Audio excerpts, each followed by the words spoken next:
여러분 안녕하세요. 김한쌤입니다. 민법 핵심 테마 특강 시선집중 진행하겠습니다. 민법 시선집중은 공인중개사 민법에 새마다 출제되는 40개 테마를 약 80페이지 분량으로 집중 공략한 특강입니다. 두꺼운 책 볼 필요 없죠? 이 시선집중으로 이론에 집중하시고 나머지는 기출문제로 보충하시면 충분히 1차 정복할 수 있습니다. 교재 구입 방법은 영상 제일 마지막에서 소개해드립니다. 이 시간은 포인트 34번 임차인 권리 하겠습니다. 해마다 시험에 잘 나온 주제죠. 먼저 임차권은 채권이나 원칙 대항력 없지만 예외적으로 대항력이 생길 수 있죠. 교재 64페이지입니다. 먼저 621조에서 부동산 임차인은 당사자 간에 반대약정 없으면 반대약정 가능한 임의규정이죠.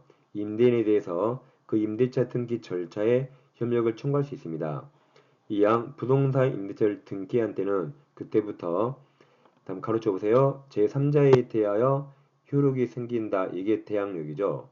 대항력이란 계약 당사자가 아니라 이렇게 제3자에게 주장하는 게 대항력입니다. 그래서 이것을 대항력이라고 읽으셔야 됩니다. 다음 시험 622가 훨씬 잘 나오죠. 자, 건물 소유를 목적으로 한 토지 임대차는 이를 등기하면 되죠. 여기서 등기가 621조 임차권 등기 말하죠. 그 등기하면 대항력이 생기죠. 네, 그 등기하지 아니한 경우에도 임차인이 무엇을 등기했죠?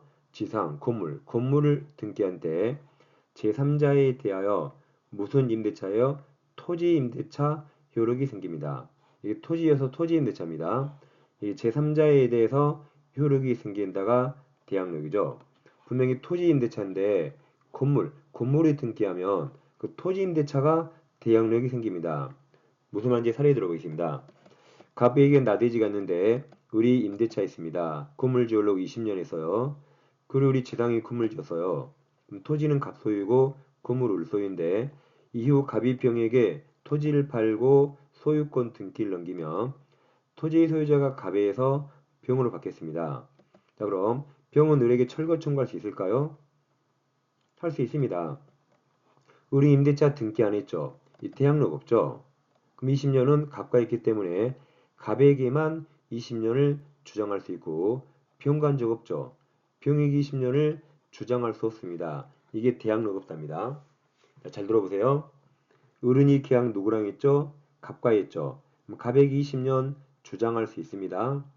갑에게 20년 주장할 수 있는데 그걸 대항력이라고 부르지 않습니다. 갑과 을이 계약 당사자니까 당연히 약속 지키라고 계약 효력으로서 주장할 수 있는 겁니다. 그건 대항력이 아닙니다. 자, 대항력이란 갑과 맺은 20년을 당사자가 아닌 제3자 병에게 주장하는 게 대항력이고 임대차는 원래 대항력 없어 20년 주장 못하기 때문에 병은 철거 청구할 수 있습니다. 그러면 철거하고 갑에게 손해배상을 청구해야 됩니다. 이렇게 건물이 철거되게 내버려 두면 안 되겠죠? 그래서 건물은 을 소유라 을이 자기 건물에 보존 등기하면 이 토지 임대차가 대항력이 생겨요. 그리고 이 보존 등기를 병에게 팔기 이전에 해야 돼요. 병에게 팔기 이전에 보존 등기에서 대항력을 갖췄다면 병 그거 알고 샀겠죠? 그때 이제 을은 갑과 맺은 계약을 당사자가 아닌 제3자 병에게 주장하는 걸 이걸 대항력이라고 부릅니다. 그래서 이제 병은 철거 청구 못하게 막아주는 겁니다. 다시 보세요. 토지 임대차인데 건물에 등기하면 그 토지 임대차가 대항력이 생기는 겁니다. 자, 임차인 세 가지 권리 이것도 아주 중요하죠. 자, 비용 상환 청구는 모든 임차인 청구할 수 있고 부속물 매수는 건물 임차인입니다. 지가 땅 짓자라 재산물 매수는 토지 임차인이 청구할 수 있어요. 둘 다 매수 청구라 성격이 똑같으니까 이렇게 비용 상환과 아래 매수 청구 나누면 됩니다. 법적 성격은 비용 상환 청구는 임의규정이라 폐지 약정은 임차인에게 불리하더라도 유효입니다. 그래서 이거 포기하면 임차인에게 불리하더라도 그 약정 유효가 돼서 임차인은 비용 청구 못하는 겁니다. 근데 매수 청구는 다 강행 규정으로 폐지 약정은 원칙 다 무효가 됩니다. 유치권 행사할 수 있는가? 비용 청구할 수 있죠. 매수 청구 못합니다. 우리 유치권 행사 못하는 걸 보건복지부 매시인에 외워서요. 지가 지금 하는 지상물 매수 청구, 부가 부동물 매수 청구입니다.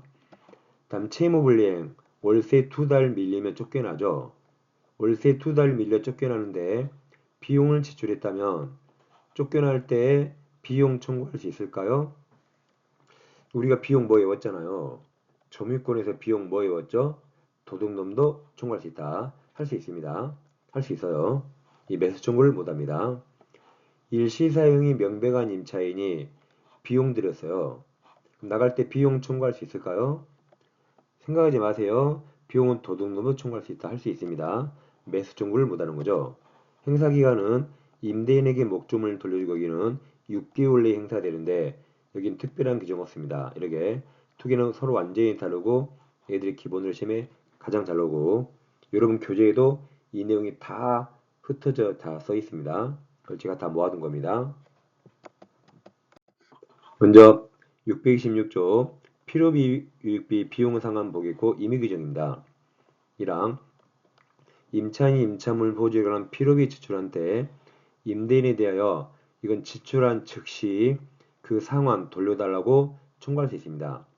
이항은 자 유익비를 지출한 경우 임대인의 종료시죠. 다음 가액 증가가 현존한테 하나요. 임차인은 지출한 금액이나 그 증가액을 상환해야 한다. 상환이 돌려줘야 된다. 누가 돌려줘야 되죠?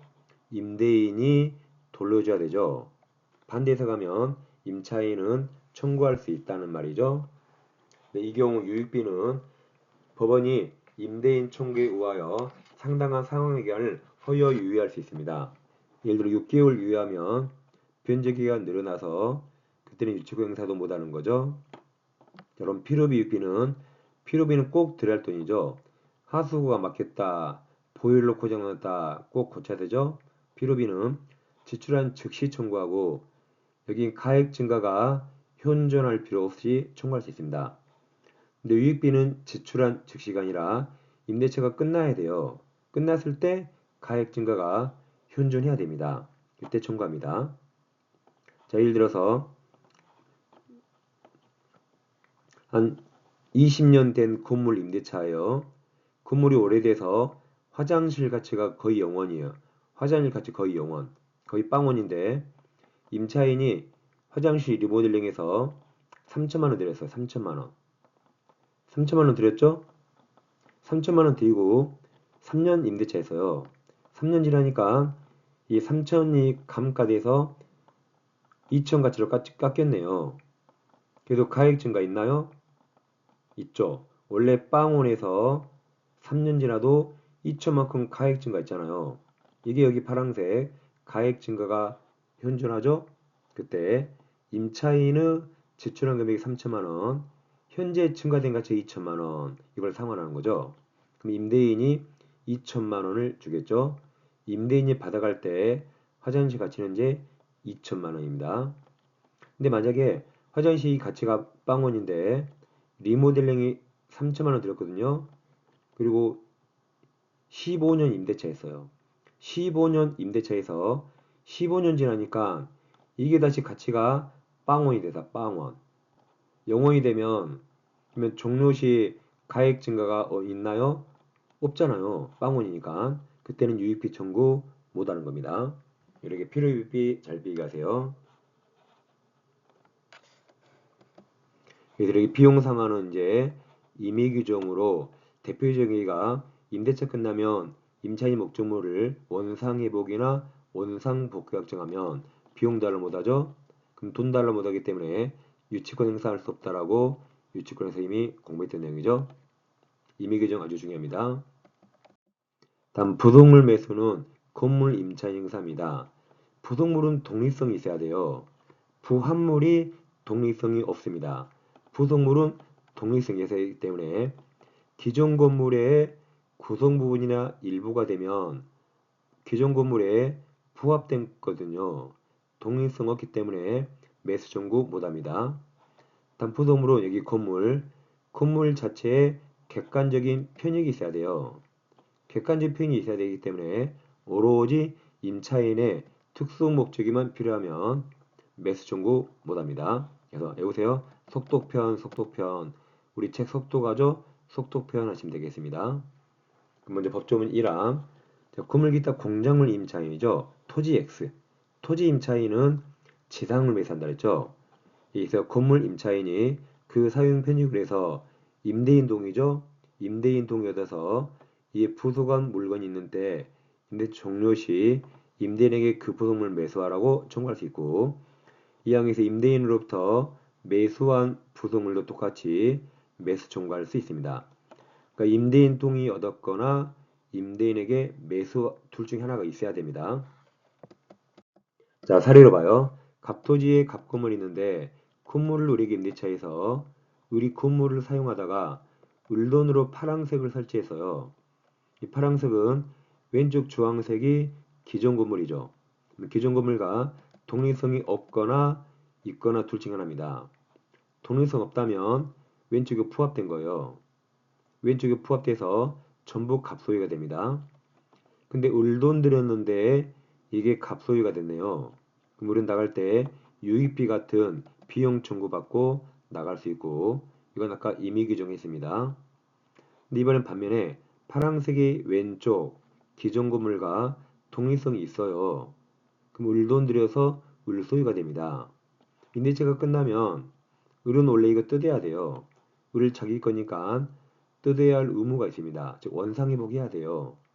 원칙은 뜯어야 되는데 예외적으로 아까 법조문에서 임대인 갑 동의 없고 설치했거나 원래 갑 소유인데 임대인 갑으로부터 매수했을 때 이때 내거 갑 네가 사, 내거 네가 사라고 이때 매수 청구할 수 있습니다. 이게 부속물 매수 청구고, 이건 강행 규정으로서 내거 사 그러면 형성권이라 바로 매매 계약이 형성되고 갑은 거절할 수 없습니다.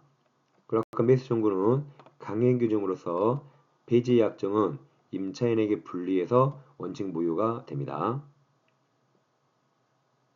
그래서 부속물은 동일성 있는 게 기본 전제입니다. 다음 지상 매수는 자, 셋 다 토지 빌렸죠. 토지, 땅집 토지. 셋 다 갱신 청구와 매수 청구가 있습니다.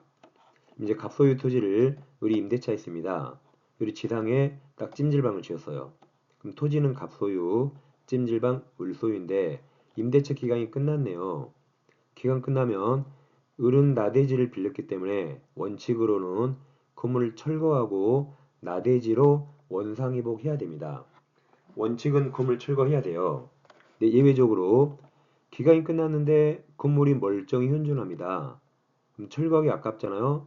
그럼 을은 갑에게 임대차 한 번 더 하실래요? 라고 갱신 청구할 수 있어요. 한 번 더 하자고 청구합니다. 갑이 승낙하면 한 번 더 합니다.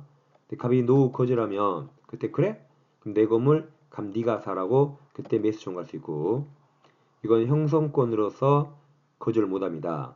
내 건물 사 그러면 바로 매매 계약이 형성됩니다. 왜들은다 강행규정으로 배제 포기약정은 임차인이 분리해 다 무효가 됩니다. 이 갱신 청구와 매수 청구가 이 토지 임대차나 전세권, 지상권 똑같이 인정됩니다. 자, 이제 왼쪽이 갑토지고 오른쪽이 제3자 병토지인데, 이제 갑이 을에게 토지 빌려줬죠. 그럼 을은 갑토지 위에 건물 지하겠죠. 근데 임차인들이 제3자 토지까지 걸쳐서 건물 줬어요. 그래놓고 갑에게 전부 매수하라고 청구하면 될까요? 안 되겠죠. 여기는 병토지죠. 전부 갑에게 매수 청구할 수 없습니다. 이때 우리 대법원 판례는 임차한 토지, 갑토지 상에 서 있는 건물 중에서 이게 구분 소유 객체가 되는 것에 한하여 을은 매수 청구할 수 있다고 판시합니다. 그러니까 구분 소유가 안 되면 애초에 매수 청구 못하는 겁니다. 또 이런 교재일이 나와요. 건물 소유를 목적으로 한 토지 임대차에서 임차인 을 소유 건물이 임대인 갑이 임대한 토지 외에 임차인 또는 제3자, 저는 제3자 병을 예를 들었죠. 제3자 병 소유 토지 외에 걸쳐서 건립되면 임차한 토지, 임차지, 갑토지 상에 서 있는 건물에서 구분 소유 객체가 되는 분이 하나여 매수 청구 허용됩니다. 이게 빨강색이 구분 소유 객체가 안 되면 애초에 매수 청구 못 하는 거죠. 네, 문제 확인해 봐요. 30의 문제입니다. 부속물 매수 틀린 거죠. 1번 토지 틀렸죠. 토지 임차인은 지상물 매수, 이 건물 임차인이 있는데죠. 답이 허망하네요. 2번 임대인으로부터 매수한 물건도 매수 청구할 수 있죠. 적법한 전자인 가능합니다. 4번이 강행 규정이라 이를 인정하지 않은 약정으로 임차인에게 불리한 약정은 효력이 없다 무효 맞았고, 오로지 임차인의 특수 목적을 위해 부속된 건 객관적 편익이 없기 때문에 매수 청구 대상이 되지 않습니다. 한 번 더 봐요. 임차인 갑 사람을 주의하세요. 갑이 임대인 을에게 지상을 매수 청구 행사합니다. 옳은 겁니다. 1번 임차인 갑. 갑의 매수 청구가 유효하려면 을 승낙 필요 없죠. 지상물 매수는 형성권으로서 임대인 을 승낙 필요 없습니다. 2번 건축 허가를 받은 건물이 아니래요. 그러니까 찜질방이 무허가라도 철거하면 아깝기 때문에 매수 청구할 수 있습니다. 한번 갑소유 건물이 임대인 을이 임대한 토지와 제3자 소유 토지에 걸쳐서 건립되면 그러면 건물 전체에 매수 청구할 수 없다 그랬죠.